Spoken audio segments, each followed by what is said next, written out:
नमस्कार.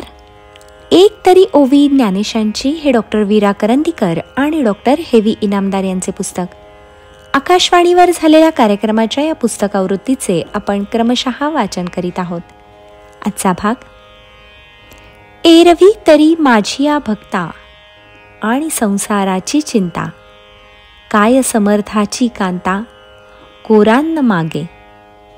ज्ञानेश्वरीतील अध्याय 12, ओवी क्रमांक 85.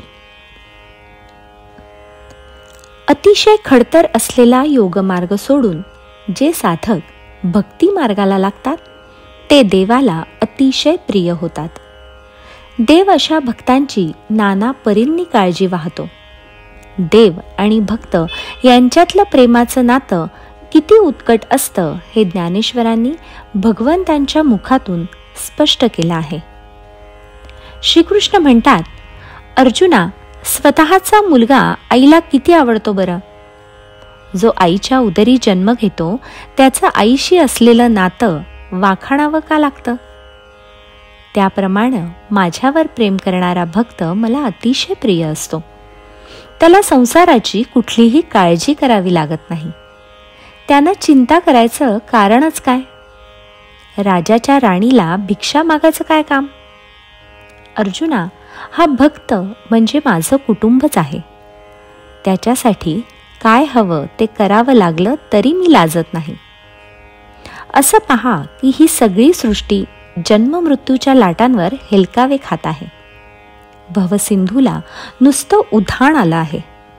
माझ्या भक्ताला वाचवण्यासाठी असंख्य रूप धारण करून मी धावतो. माझी 1000 नावं म्हणजे जणू समुद्रातल्या 1000 नावा. मी नावाडी बनतो आणि अशा हजारो भक्तांना संसार समुद्रातून वाचवून ऐलथडीला आणतो. मग त्यामध्ये गजेंद्रासारखा प्राणी असला तरी मी त्यांचं रक्षण करतो. त्याला वैकुंठाचा निवास घडवतो. म्हणून भक्तांनी आपलं मन मलाच अर्पण करावं. इथं भक्ती मार्गाचा महिमा ज्ञानेश्वरांनी बहारीनं वर्णन केला आहे. जे साधक बुद्धीचा निश्चय करून देवाची भक्ती करतात त्यांना देव पावतो, असं या ओवीचं मर्म आहे.